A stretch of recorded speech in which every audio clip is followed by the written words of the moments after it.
Hey, what's up, North County? I'm your host, Randy Doty, and today we are talking about the Templeton Museum with Laura Brooks and David Thayer. Thanks for coming on. Thanks for having us here today. Yeah. I'm really excited about talking about the museum. This is a local jewel right here in downtown Templeton that Yes, it is.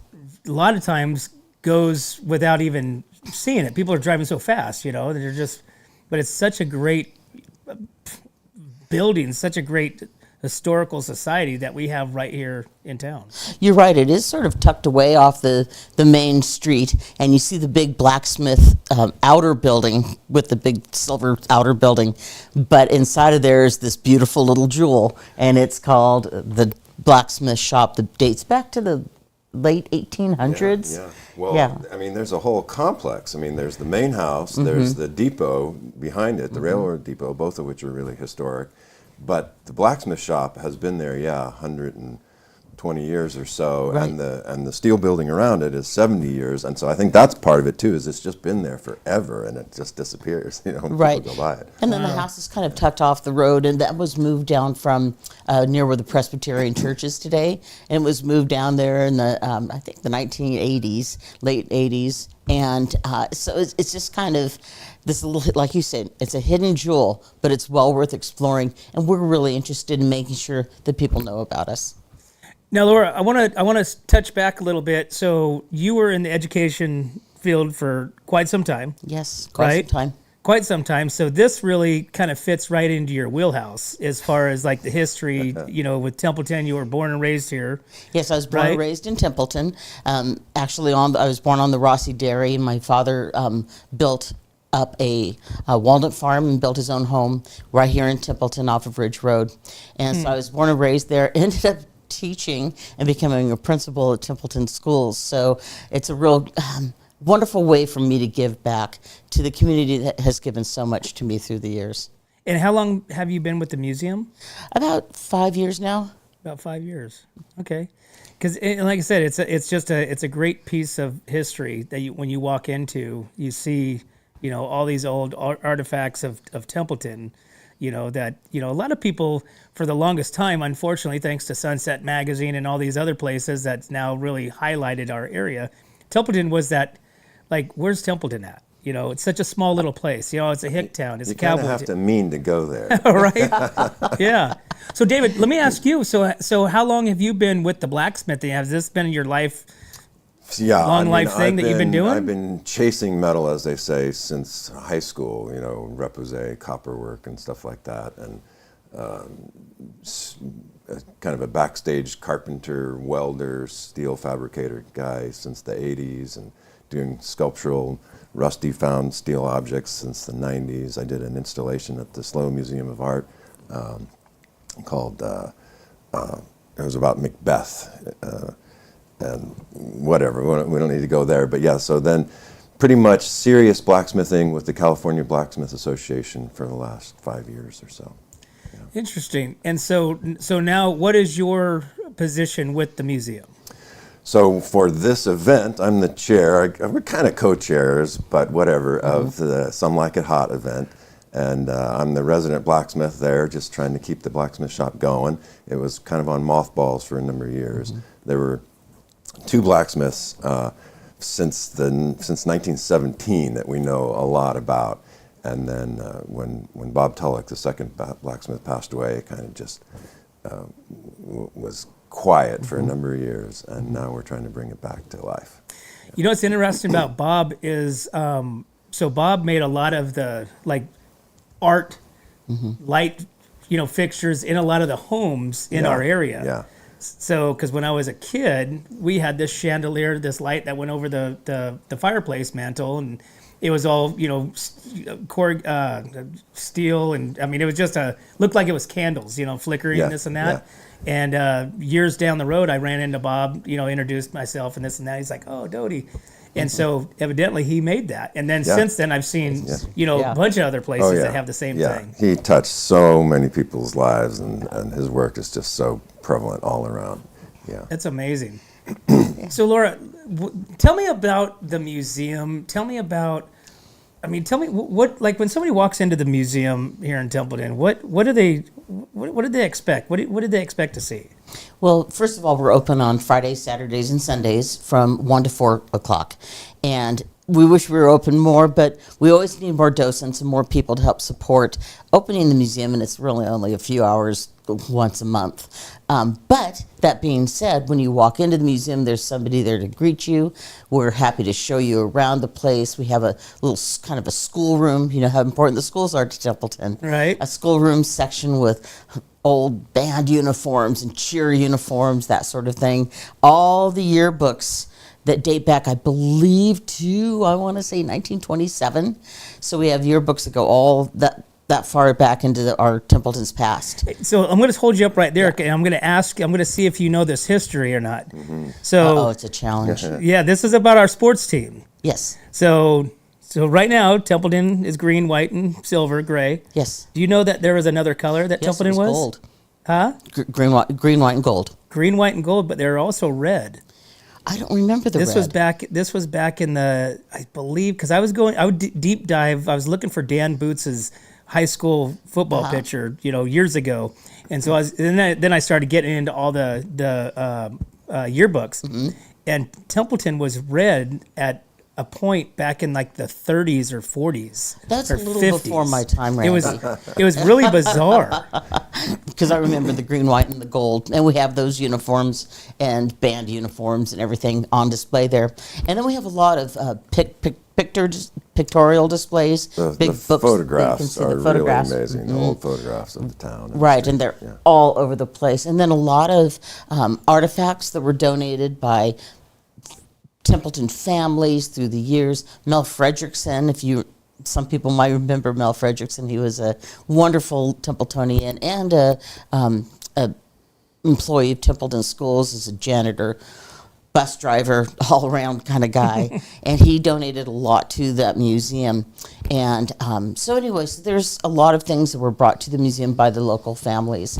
And as David said, it's not only the main house, but it's also the railroad depot in the back, in which we house an old Model T. We have the original fire engine cart, I should say, that's in the back depot, and lots of train memorabilia, because that's where that comes in. Also, tip of the hat to the Rancho time period and some different types of things like that. And then the blacksmith shop also houses the old school bus that everybody's seen and a couple of old Templeton fire engines. Well, so David, I'll segue into the bus and the fire engine in there, and I haven't seen the fire engine.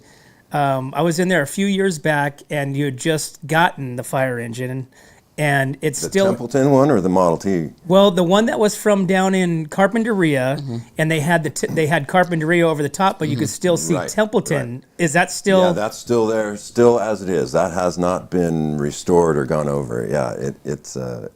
So that's a the work of project art that in hasn't and of been itself. started yet. Well, I don't know if there's going to be any work to that. It's just Yeah. preserved as it is. How can you change that with the Templeton? Yeah. I thought that was pretty Carpinteria? cool. Yeah. Exactly. Yeah. So sometimes when you restore things, it doesn't have that same antiquity Yeah. that it does if you leave it alone. The so. school bus. Now that arrived- thing's off the charts. Yes. That thing is super awesome. That arrived on a flatbed in a bunch of, just a collection of parts and was put together from the ground up. And that was that took years Right. to do. And So there's a lot of it's- helping hands in there. Oh yeah. There were dozens of people involved, and it's a treasure. It's an absolute treasure. And so then there's a second fire engine, which is the Model T fire engine, 1933, I think. And so, are you able to tour the blacksmith building as well as the main museum? Every bit of it. If So I have Friday, somebody- Saturday, and Sunday. Friday, Saturday, Sunday. If I have somebody come into the museum, I take them through the whole gamut, all of our buildings. And some people may not feel as comfortable as I do because you have to kind of run across the blacksmith shop to turn off the alarm. But I do it every time for customers that come in or visitors.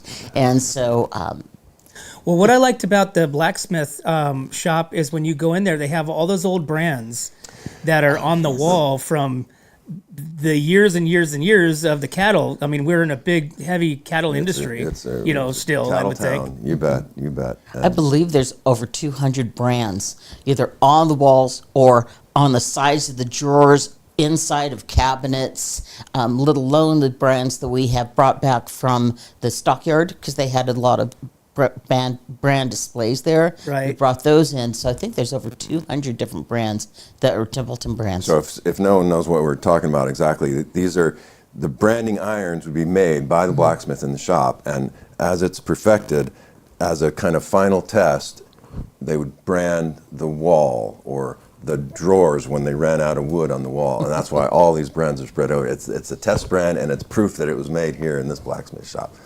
Do you know much of the history on the brands, like who they are or any of that kind of stuff? There are brand experts, especially with the Paso Museum. I particularly don't know. It's big, but we have tracked down. One person came and said, "What is this brand?" It's built into the railing of the staircase, and we did track it down. There are brand indexes, and you can go back, but you have to have some clues where to look, what year, what era, kind of.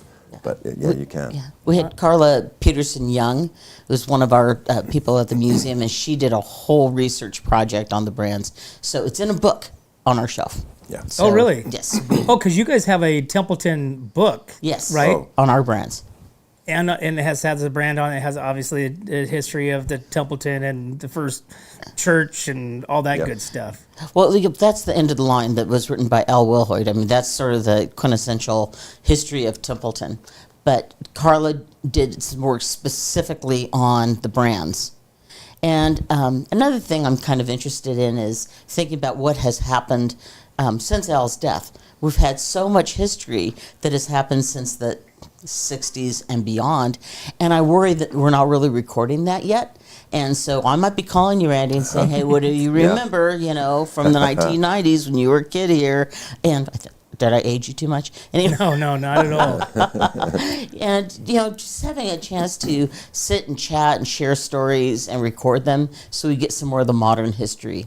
So that's a project I'm thinking of in the future. Well, I mean, growing up in this area and, having, like I said, my grandfather ran the sales yard back in the day, when Madonna's yard was across, there's no houses, where the growth is. And so, you see that back then, the Templeton Parade, used to be, pretty, unique and, and just as it is still to this day, which is awesome that it's still going. And, but the town itself, even though it's grown, it hasn't. I mean, it still has, you go downtown, it's still got the old buildings, the old Hewitt's, building right across the way. But I think that's their 1820s or 30s or something like that. And, you look at the Templeton feeding grain. You look at how that was built. It looks like somebody just had a whole bunch of 2x4s and stacked them all together. So there's a lot of history that, I'm glad that it's being preserved, through the museum, and people should really come down and check it out and look at the history of Templeton for what it is. And I believe that Templeton has also retained its sense of community. Ever since I was a kid growing up here, it just was sort of a tight, small community. We lived in the country, the kids lived in town. We had different kinds of lives, but it was Templeton. We were proud of where we were from, and that has just expanded but been maintained by the people that have moved in here, that have come to love this place as much as natives like you and I. David, did you grow up here too? No, not all. And I was just thinking how, Templeton proud, and Templeton goes way back. But I'm a relative newcomer to Templeton. My wife and I and kids have been in the area for, I don't know, since the early 90s. But very welcoming to outsiders and newcomers too. And so, I less history of Templeton, but more the blacksmithing. I don't know when it was, I drove by and saw a blacksmith, and I'm like, oh, what now? So that's what drew me into the museum. And Daryl Radford gave me the tour of the blacksmith shop, and I was just blown away. Just, is anything happening here? Is there a vision for here? And he looked at me and said, well, maybe you have one. And so we started talking. And so, like I said before, my background was with the California Blacksmith Association. which is an amazing organization statewide. It's also affiliated with ABANA, the Artist Blacksmith Association of North America. Yeah, and so we started talking. It took a long time, but we have now a memorandum of understanding between the museum and the California blacksmiths to offer blacksmith education at the museum. So, yeah, So that's a state, like granted state funded type stuff? No, it's not the state. This is CBA, California Blacksmith, is a nonprofit, just like the museum. But their whole mission is just blacksmith education and assisting and helping not only new blacksmiths but veteran professionals in the industry. It's a really amazing group, and so the museum would not have been able to do this program without a lot of the equipment that is now there because of the CBA. So we are a satellite education facility for CBA. And yeah, so that led to a couple things. There are a lot of CBA events that happen around the states. There's a spring conference, which lasts for several days. There's a winter bash. There's an Oktoberfest, and Vista Forge down in San Diego area. They kind of move things back and forth between the north and south part of the states. So blacksmiths like to go to these events and like to hang together, but they're often about education or about noted blacksmiths and blacksmith artists demonstrating some particular technique. They'll often get teams together and they'll build a beautiful piece over several days, and then that goes into the auction at the banquet at the end of the event. So these events are going on, but there was an event up in Weaverville, and that's a famous blacksmith town, many blacksmith shops, Gold Rush and whatnot. And that kind of reached the end of its life. The people were kind of getting old and didn't want to keep going, and that's this interesting time that's available right in the middle of March. And so when that went away, we started talking, hey, what if the CBA, we partnered on an event, but we did something a little different than the kind of education things. So are we ready to talk about this? Can we Not yet, not yet. Okay, okay. One thing I was going to mention, because I think David really nailed it, when you were talking about how the museum is this little hidden gem, people don't really know about it, and it's so true. So when I came onto the museum as a way of giving back to my community, I walked in and saw this little A-frame, beautiful 1800s blacksmith shop inside this big metal building, and I thought, why is this just sitting here? Why are we taking it out once a year and playing with it at Founders Day, which is in November, by the way, little plug, November 1st this Absolutely. year. But why aren't we making this more of a vital part of our community so that people know we're here and we can give back to the community? So that was where it kind of started. We started pushing the museum into the community and trying to become more a part of the community rather than wait for them to come to us. And one of the things we did is when David came along, fortunately he had the skills and the presence to be able to teach blacksmithing classes. So we began with a discovery class for people to come in and just learn how to wield a hammer and Just for very first beginners. You've Yes. never done it before. You're invited in, and this is how you be safe. This is how you learn the basic skills. And then he has a set of 2 other classes that allow you to get to a certain level of blacksmithing. So it's the CBA curriculum. So there's a series of really 12 classes, the way I offer it, to go through all of the skills, including tool making. Blacksmithing is a lot about making your own tools, hammers and chisels and punches and stuff. And so to do that, if you go through that whole course, you end up with a level 1 blacksmith certificate. So that was really exciting for us to bring in new blood, young people, old people, women, men of all ages. We have to keep it over 18 at this point in time. Would love to see something move down for like a junior division. Soon. But at this point in time, this is where it's at. So only the schooling part is for 18 and older. Right. Correct. Okay. But, for example, the 3rd graders who study local history come into our museum every time. And they walk around the museum and they look at the antiques and they go, oh, that's great. We took them into the blacksmith shop, and David has flames and fire and Right, smoke. yeah. And, you know, Not and that he's branding pieces of wood with our Templeton Museum brand, giving it to the kids. Their eyes were like saucers, and I have never had such a great response from the third graders as wanting to be a part of that museum because of the excitement of the It's a lot of blacksmith fun. shop. Yeah. David, let me ask you a question on the blacksmithing. So, for people that don't know what a blacksmith person, what's the history? What's the history of blacksmithing? Great question. So, you know, I mean, it started in the back in the days in the wars. There, the blacksmith would make a lot Oh. of the bayonets and stuff like that, right? oh. Blacksmithing is as old as the hills. It really is. Blacksmiths kind of like to brag that they're the king of the crafts because, you know, if you need a chisel to do your woodwork, or you need a needle to sew your clothing, or you need a hammer to break stone, the blacksmith makes all those tools out of steel. So I like to think that everyone can say their craft is the king of the crafts because they're all valuable. That, you know, the eye cannot say to the hand, I have no need of you. But the thing about being so old is that the form of the anvil and the way the hammer is made, there are different styles. There are, you know, Swedish hammers and German hammers and French, but whatever. What you're doing, people ask me, you know, do you melt steel and pour it? And it's like, well, that's that's a foundry. At some point, to get the raw materials, there's molten steel. But a blacksmith is forging, is forming one piece of metal into another shape. You're isolating and manipulating material to create forms.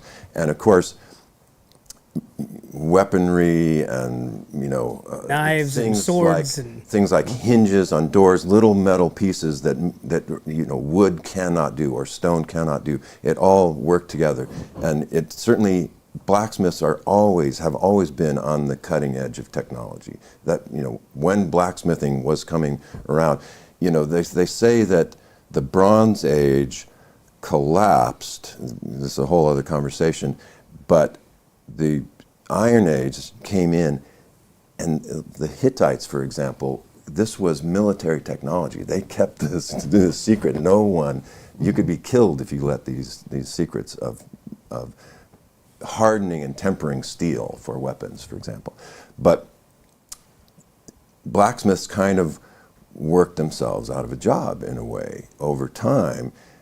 You know, once you can repeat something, once you have the skill set to repeat it and make multiples of them, that led right to manufacturing, you know. And early on with rifles and whatnot, they weren't the same type of part. They would have to be filed and manipulated. They weren't exactly interchangeable, but as time progressed, the blacksmith was kind of out of work. And when Joe Crescio started the blacksmith shop in 1917, my feeling, we've looked into the history of this, and my feeling was that after the Great Fire in Templeton, when it was just wiped out and it was a bust, no one was here. And I feel like Crescio was invited in to breathe life back into the town, because there had been a number of blacksmiths before, but at the time he started, there were no other blacksmiths in 1917.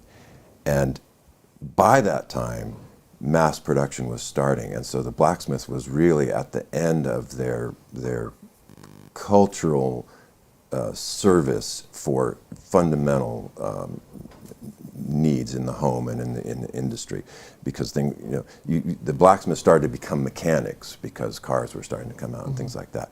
So over time now, in this century and last century and in this century, there have been revivals of blacksmithing and blacksmith art. And in places like Europe, a blacksmith can make a living restoring what has been there for hundreds of years. But here in the US, it's a little bit of a different story. But blacksmith art now, that's another thing. So the CBA's mission is to kind of preserve these skills and pass them forward. And blacksmith artists, they are going through a renaissance. And, blacksmiths like to think of making the jewelry for a home, the railings Sure, and yeah. the chandeliers and things like that. And that's kind of my focus, my interest, and so that also can be a segue to something that's happening coming up with some You still you with some keep like you a want to hot- go there really fast, huh?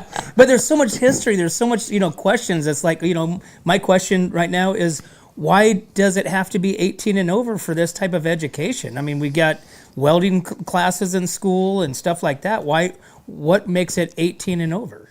I think just because it was so new for us as a museum, we hadn't really delved into doing classes like this, let alone the fire, the heat, all that sort of thing. We wanted to make sure that we had a safe environment for our adults and a good working system for the adults. And then we can start taking a look at So this is almost kind of like testing the water just to see what kind of response and kind of educating yourself of how to do it. Exactly. And then to start offering, maybe, the younger kids and, to be a part of it. Look at the makers classes at the Templeton Middle School. Those kids would eat this up. Absolutely. And, so we'll see. It's just going to take time and a willingness to kind of put ourselves out there a little bit more.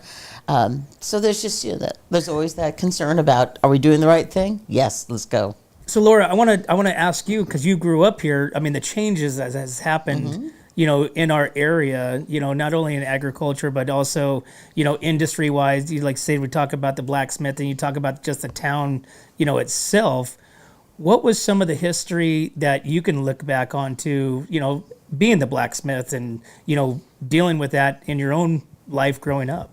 Oh, well, when I was a little kid, my father literally built our home around us. We moved into a wooden structure that had a foundation, and it had framed walls and a roof, and nothing more. So we put tarp paper around the outside, and we all moved in. I was 2, and it snowed that year. And Here? in Templeton. Oh, no kidding. It was a little cold.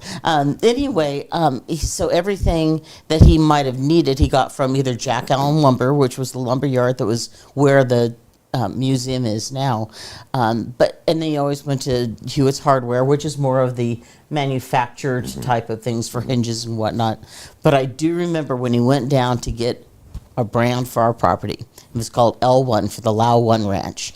And so we still have the brand that was made down at the blacksmith shop, and it's still up in the shed, just hanging around, because he ended up never branding any cattle because he was a very kind man and didn't really want to do that to his cows. But what a gift. I mean, growing up in the area and now being a part of the museum, and you kind of, I mean, there's a lot of these people that are looking at these items or objects as history, but you actually live through that with these brands and with these pictures and portraits and all that stuff. Oh, certainly. I walk through the museum and I see the Alderson collection, where items that were donated from the people who did woodworking, the Aldersons. I walk through and I see that Betty Miller's family's items have been donated to the museum, and it's just really fun to see the names and think, oh, I remember that.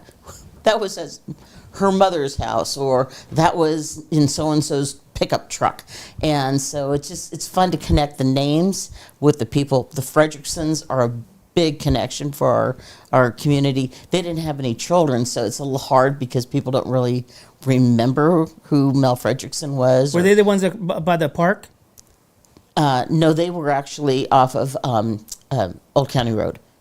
Because I used to hear stories about, people that lived right across from the park that would always, their doors would always be open for the kids to come and have some chili, right there on the stove. Right. And just open doors, and like I said, Templeton is such a blast from the past that. And that might have been the Petersons. I'm not really sure. Like I said, I lived in the country, so I wasn't always, in town type of kid. But we did have a really great bus tour that we had in the fall of last year, and we put everybody on the Templeton bus, and we toured Templeton, and were able to spot all the different locations and the people and the names that were associated with certain buildings and structures and areas. And so that was really fun. We're hoping that is going to become an annual event. Maybe a different bit of a tour, change it up a little bit. But Well, so we're talking about the Templeton Museum, located. It's right across the street from the market. Right there downtown. I mean, it's kind of recessed a little bit back off the main road, but I mean, you can kind of see it with the big milk jug, big white milk jug that David Bond kind of restored, painted and whatnot. But you're saying that as far as Friday, Saturday, and Sunday, that somebody can go in and you tour them through the museum and into the blacksmith and into the train depot as well? if they wish, some people like to be on their own, so I give them the option of having a guided tour or meandering around and asking questions as they will. What an education. Does the schools take advantage of this with their classes and come down with the students? Well, the third grade definitely does. But sometimes I'll get kids that'll just come in there, they'll remember me and they'll stop in and we'll visit and they come in and see things. I'd really love to expand this to, especially with the blacksmith shop, to people, the kids that are in the maker space, the high school welders. But the high school kids are going to come, some of the kids are going to come down and help us with this event that we're not talking about quite yet. Not yet, David. Well, but there's so much, like, people just think that's the blacksmith, that it's just a building. There's nothing there. It's because you never see it open, but when you open it, it's almost like the clouds are parted, and the sun is shining down, because it's just like this. It's like, wow, what is in there? It's like, and I know, and I'm sure it's a big act of Congress to open that thing up for, one person on a Friday and or Saturday. But I mean, it's such a great, facility just to stop into and just. It's not a big deal to open it. You just have to be fleet of foot because you have to get across the building to disarm the alarm. Because it doesn't open from the front; it opens from the side, right? No, it opens off of our courtyard and by the front of the museum. Oh, okay, it does. Yeah. Wow. It's easy to get into it. I was talking with a gentleman a few years back, because everything's all about like tourists, and coming and seeing, they come to this area because of, the history, the North County, vines and whatnot. But, and at one time, and I don't know if this is still on the back burner as far as having, like almost like wine tasting, like events to where, one weekend a month or something like that, where you guys host these events to where people can come there, participate, maybe in a local, wines or, whatever it may be, chili, which we're not going to get to yet.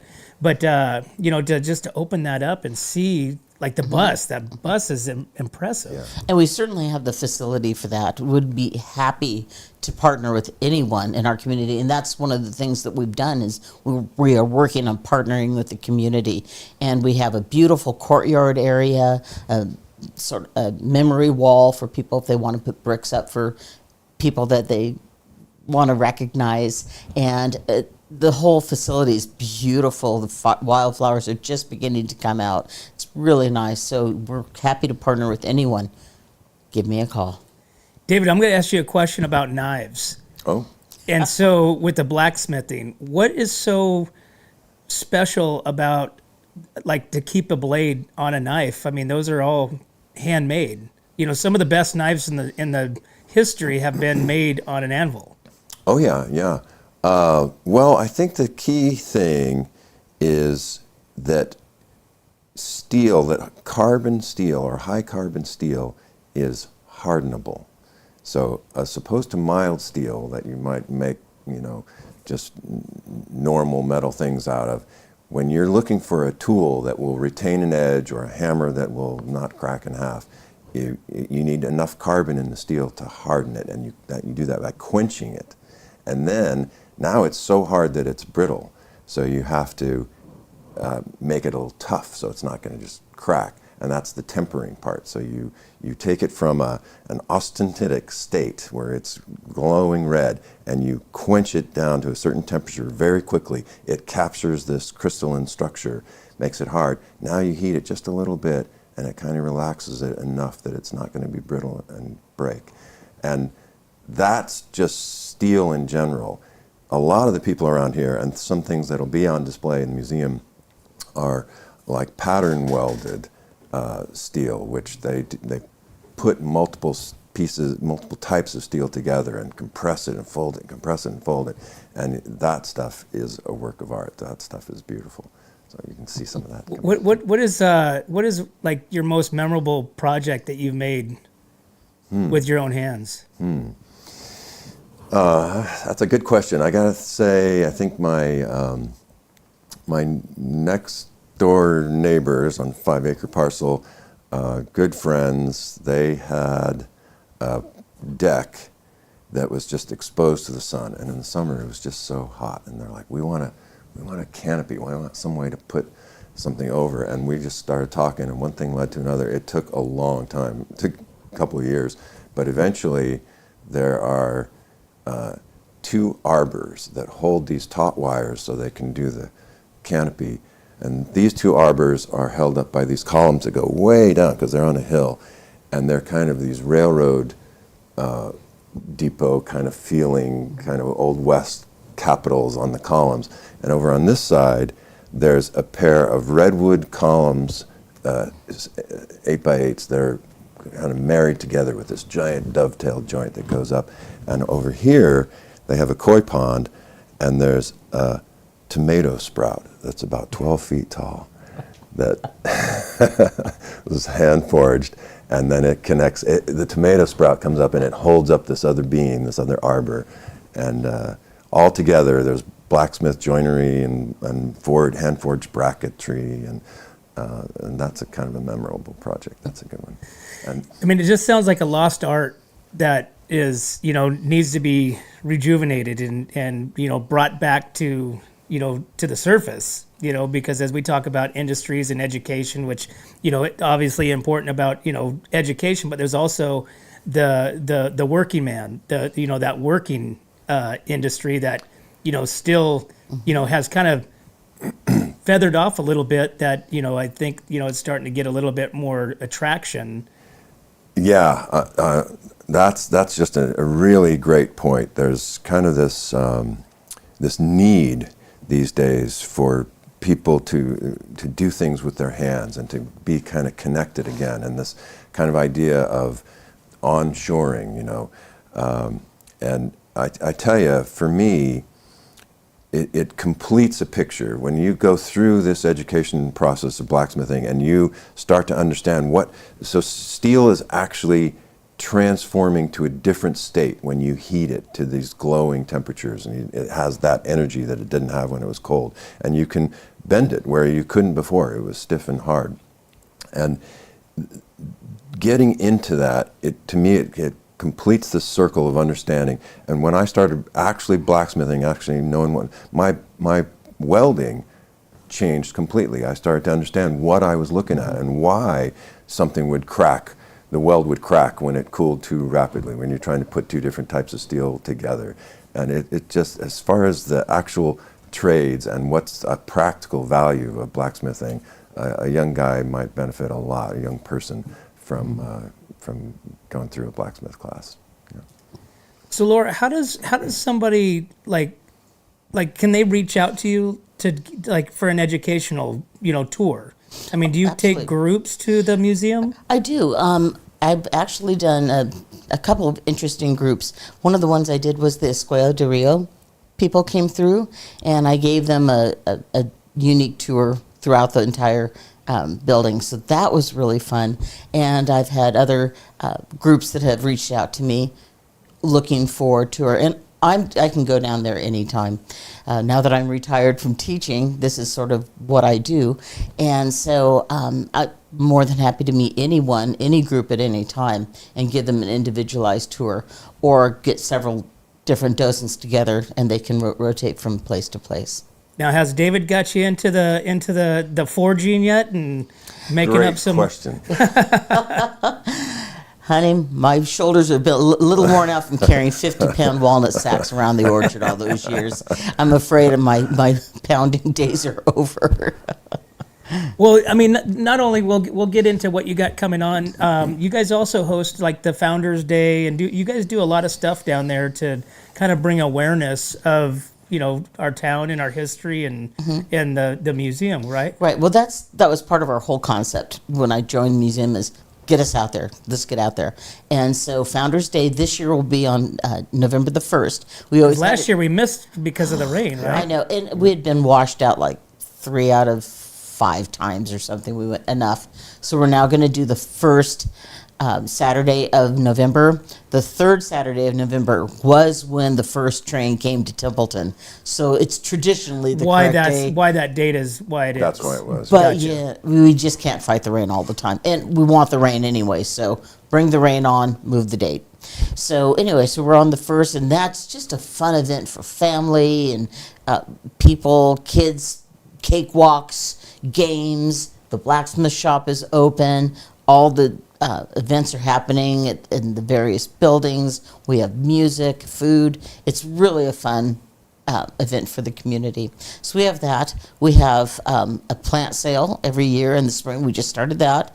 And we are also take part in the town yard sale, which we call the yard sale of historical proportions, because we have all the people who bring in items for our yard sale at the and we have it in the blacksmith shop. So yes, we're working, and then we had the bus tour that happened this last year. So we're trying to think of new and innovative ways of reaching out to the community and letting them in turn come back to us.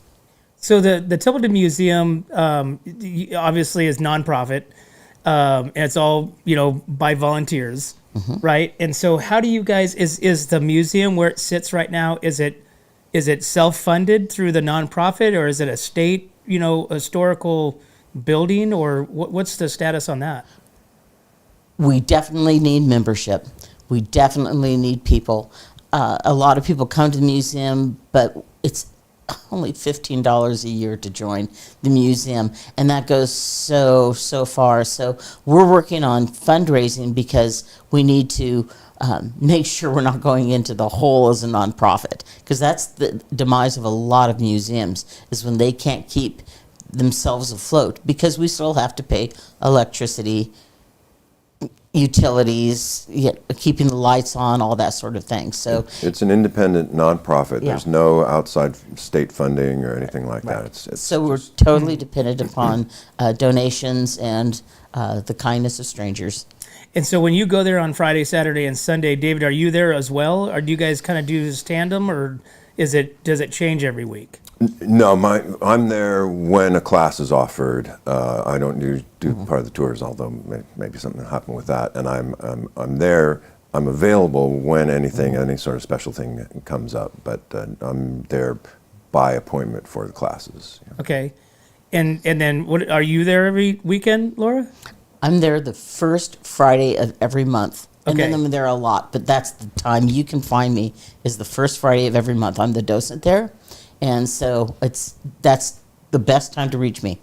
And who are some of the other ones that also are there on the weekends that give the tours and the history of the museum? Well, they're the Radfords, of course. They are like Daryl and Mylene. Daryl and Mylene Radford. They've been part of the Barlogio family. Okay. And they've been here forever. They're And just they linchpin to the museum. absolutely, and they were a big part of the Paso Robles Pioneer Museum, then the And- Templeton Museum as well. And Daryl has been through the class, and he's a certified level 1 blacksmith. That's true. Right. Yeah. And then the Nance family, Bud Nance and his daughter Amy Wilson, Nance Wilson. Amy's the current chair. of the They're board. Templeton folks, and so they're there. Many of you remember Beth Walker, who was a kindergarten teacher in Templeton for years. She's a part of it. Jamie Terry Finley, who has Finley Family Farms just down the road. She's a part of the museum. Steve Weiss is our Steve. who's wonderful. He was an electrician here for years. He's the foreman of the blacksmith shop building, as well as being the secretary of the board. Absolutely, yeah. Neil Roberts is part of Clavo Cellars. He's our next door neighbor, and he's been wonderful because we could use his patio all the time, and things like He's that. great. So, Susan- Wow, you have a lot of Fuller- historians. Susie Fuller, who has Willow Creek Farms here in Templeton, was part of the Three Speckled Hens, and I'm sure I'm missing somebody. Laura Afana. Laura Fana, Hugh Afana. Yep, was yep. a Templeton kid, and Pat Harris. Caldwell Harris has been in Templeton her whole life. They've come in and just started really helping out with some of our events too. So lots of local people, and we welcome them all, new, old. We love it. Wow. Well, we're going to segue into what you guys have coming up next month, which is why we're here for right now, right? So you have the blacksmithing event, Chili Cook-Off event that you guys got together and combined those two and made it one big event. So tell me about how this came about. Well, it's going to be on March the 15th, and it's an all-day event. So it really starts at 8 o'clock and ends at 5. But within that time frame, there are going to be things going on all kinds the of time. things going all on. sorts of different projects going on. We'll get into that. So Yeah. we're telling people that you can drop by anytime and see something interesting, or you could stay all day, or you could look at the schedule and target what you want to come see. Right. And we're going to get an itinerary out there.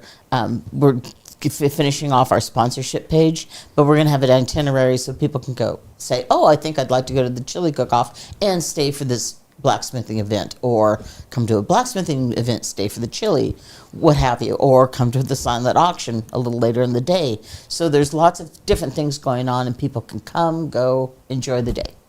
But the blacksmithing was the main focus at the beginning. It is. And then It still somehow is. the chili part infused into it, right? Right. Well, we were looking at history, and we thought, what goes with blacksmithing and an old-timey event like this? And of course, it has to be California chili. That dates back to the 1700s Absolutely. in terms of food. It's just perfect. Yeah. So a little bit of backstory on the concept for this event. And I was talking about the other blacksmith conferences and hammer-ins, they call them, and the winter bash and things like that. They're more geared for blacksmiths, to hang out with each other. This event, I want it to be about the public. We want to introduce the public to what is blacksmithing today and what is blacksmith art. So there's an event that happens in Stia, Italy. It's called the World Championship of Blacksmithing. They have a blacksmith school and an art school that's been there for hundreds of years, I guess. And this happens every 2 years. They have this, and it's a festival. It lasts for days and days, and they have music and all kinds of other things associated with it. But we were looking at that and thinking, how could we make, and a couple of times in Austin, Texas, and in Johnstown, Pennsylvania, they've had a few others, but nothing like this in California. So we're like, how could we scale this for our size and just get our toe in the water with something like this? And so it's really, the event, March 15th, is kind of a three-ring circus. There's blacksmithing contests, which are meant for the public to view. And there's blacksmith art exhibitions. So we're getting some of the coolest art pieces that we can get our hands on, made by notable blacksmiths, that'll be on display. And then we want people to feel comfortable there and to be able to hang out and enjoy what's happening, because blacksmithing sometimes takes a little time. Right. It's a little labor intensive, and you kind of have to go through it. You have to kind of let it flow over you a little bit. So food and beverages and just a comfortable environment, and that's where the chili has come in. So that's a contest of its own. So the whole thing is a little bit of competition. And on the blacksmith side, there are two parts to that. There's the morning, which we have these invited teams of professional artists, people that I've met and known from the Blacksmith Association. They have been willing to come down, and a lot of them are bringing their own tools and their own forges and their own gear, and they've put these teams together, and we have a theme for the event. Laura was key with this. It's spring. So they're making these pieces of art based on the theme of spring. And what can spring be? It can be anything. There's 16 definitions dozens of meanings for the word spring in the dictionary. Right. So Oh, really? it can Yeah. be anything that the artist wants think to of do. it, a spring of water, to spring into action, spring the season, a spring boing boing. So, That's so a technical term. these are Right? Boing. boinga boinga. These artists will be working together. They've kind of designed something around this theme. They may have practiced it, and they'll have different roles. You know, some are tending the fire, some are just striking with the hammer, some are manipulating the steel. And you'll be able to see these pieces come together. But the trick is they've got 3 hours to do it. So they've just got the So they're morning. starting with raw material. They're starting with raw material. And they're making these and some pieces. ideas, and they're making these pieces. And these pieces, with any luck, are going to go into the silent auction and be available for people to bid on. So yeah, with Wow. this combination. Is this the first year? This is the first year. This yeah. is the first This year is of first something year. like this. Yep. Of any type of and, event and like this this. is a unique event in the state and in most of the nation. This is not too many of these have happened. And then, so in the afternoon, there's a whole different type of event. This is really intended to get anyone who's done any sort of blacksmithing before to come in, and it's called the Blind Forging Contest. What you have to do is reach inside some concealed container and feel this object that has been made. It's simple so that you can repeat it, but you can't see what it is. You just have to memorize it by shape. And now, 4 blacksmiths at a time, ready, go. They have 20 minutes to reproduce this object. And No there'll kidding. be 4 rounds of that. Is it one object that everybody is trying to One object duplicate? per round. The next round, it'll be a different object, so no one can cheat and see what they made and how they made it. So there are 4 rounds preliminary. The winner of each of those rounds will go on to a final round. So at the end of the day, we'll have the final challenge round, and there'll be a victor. And Now, how many participants do you have in something like that? so if we have 4 rounds of 4 or 5 anvils, it'll be 16 to 20 people. I've got about 12 or 15 signed up right now. We can handle maybe 25 max, depending. We're still looking for contestants to sign up. If you go to templetonmuseum.com/events, you can see the event. We're still looking for sponsors. We're looking for cash sponsors and in-kind sponsors. We're looking for silent auction items that people might want to promote their business or whatever. And we're looking for chili chefs and contestants. So tell me about the chili. What's I mean, I like food. I like chili. So tell me about the chili part of it. Well, we knew we had to have some sort of food for people to enjoy. And so my mind immediately went to blacksmithing, cast iron, that sort of thing. And so we thought about chili because that is such a traditional food in California. And I was thinking about how it's so American. It's so American that it came out of South America and was a big part of the Rancho period culture here. But then it just transformed into something that can be found now in every home or in fire stations from Chicago to Fort Lauderdale, whatever.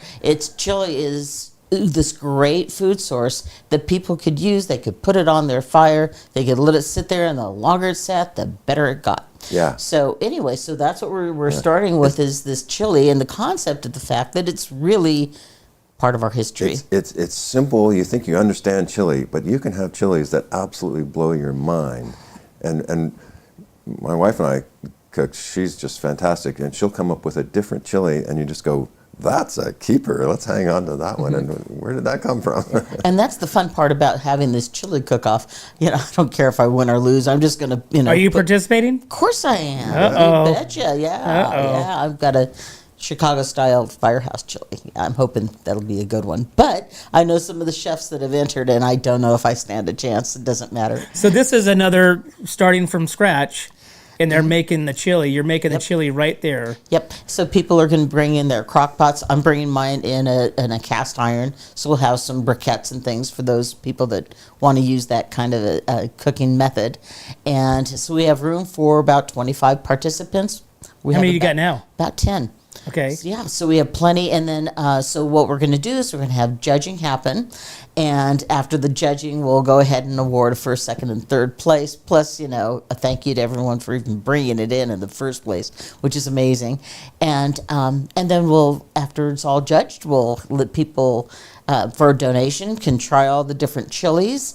Taco Works is donating bags of chips for us, so they'll have that as well. And then we'll do a little People's Choice. People can mark the one that they like the best, and have a People's Choice option as well. Like Chili Fest. Chili Fest. We're going to have the Club Car Bar That's right. trailer on site. We're going to have, still working this out, but we've got a barbecue tri-tip setup coming in, and Wow. maybe a coffee cart in the morning. Right. We might also have a taco truck just in case you can't wait for the chili. You have to have something to eat. Right? Yeah. Wow. So this all is March 15th, March 15th. right? And it's an all-day event, Yeah. it sounds like. Yeah, we'll have Because, a I mean, it raffle. sounds like some of the competitions, I mean, if you're going to watch them, you Kinda better wanna pull pay up a attention. chair. Yep. You know, so, We'll have chairs available. yeah, Yeah. stands and everything. And we're looking for sponsors for some of these competitors in the afternoon, too. So you can sponsor, and then you can have kind of a horse in the race, someone you're rooting for. And then you also mentioned silent auction as well. Is there, are you still need items for that too? Yeah, it's fleshing out pretty well, but especially if someone has a business that they want to promote, they have a gift basket or something like that, we'd sure like to talk to them. Wow. This is awesome. And Laura, you brought some books here. Oh, this is just my historical nerdiness, Randy. Is Seriously. this where you get your recipe from? Well, yeah, this is one of them. This is a California Rancho cooking book, and this was written by Jacqueline Higuera McMahon, and she is a 7th, 8th generation Californio, and so this is her cookbook, and you can see it's well marked and well used. And then I was also thinking about chili, and this is where mine comes from.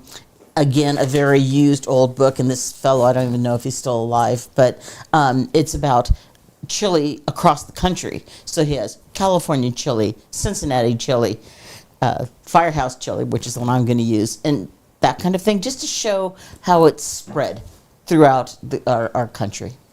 Well, you know, talking about, you know, the old chuck wagons and, you know, back in the history of, you know, of the Western way, you know, I mean, that's what was on the trail. Yep. When they came across Tejas, and they ran into the chefs and the cooks and the chilies down there, it all, Yep. I mean, soups and stews have been part of cuisine forever because of their utilitarianism, but chili is, I think, to me, a very uniquely American food. Very awesome. So once again, how does somebody, I mean, it's not a ticketed event, it's all free, right? Yep. So donations, somebody can participate and, you know, donate, like you said, you know, a couple dollars or whatever to taste the chili. You get to, you know, be a part of the silent auction and, you know, watch this. Like you said, you're going to have food, you're going to have, you know, Club Car Bars is going to be down there with their trailer. You're going to have a bunch, you're going to have so much stuff going on. Blacksmith merchandise available and museum merchandise. Some of the books that we talked about earlier, hats and sweatshirts and things like that. We'll have horseshoe hearts and garden hooks forged here at the museum. We'll have blacksmith textbooks, inspirational books by Mark Asprey. He's a well-known blacksmith instructor, just famous in the country, and he'll be joining us on that day as our guest. Very awesome. Yeah, and we're still, you know, ferreting out exactly how we're going to do the, you know, donations. We may have to ask for a certain amount because certain things are just that way. So we may end up selling like tickets for X number of tickets for $5 or something like that, and that would be easier than having to exchange money all the time. Very cool. Yeah. Well, is there any more stuff to talk about? Or we're dialed in March 15th? March 15th. That's it. That's Yep. the date. So mark it on the- TempletonMuseum.com/events to find out more about it. Look for posters coming up around town pretty soon. and stop in Friday, Saturday, Sunday. You guys are open. What was the time again? 1 to 4 o'clock. 1 to 4 o'clock. Yes. And you can see our flyer on the Wonk website. Wonk website. That's right. Well, I appreciate you guys coming in. Thank you so And I much. love to talk about this stuff because it's, you know, I really think that we live in such a fast-paced world and time that, you know, a lot of people don't stop to smell the roses and what we really have right here in our own area, our own little town of Templeton. Yeah. And it's such a jewel with the blacksmithing and the museum. And like I said, I'm looking forward to March 15th. Starting at 8 o'clock, right? 8 o'clock. We'll 8 o'clock. see you there at some point during the day. Awesome. Well, we appreciate it, guys. Thanks for coming in and sharing the story, and look forward to some more historian podcasts of what's happening down there at the museum. Terrific. Thank you so much, Thanks Randy. for having us. You're welcome. Thank you.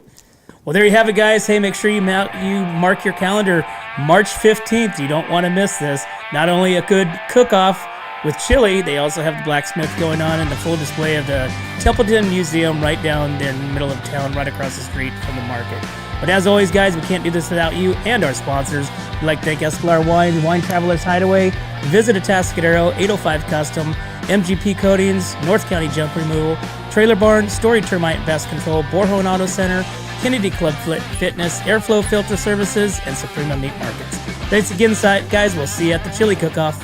Hi, this is Dave Story, small game hunter with Story Termite and Pest. We're a full-service termite and pest control company.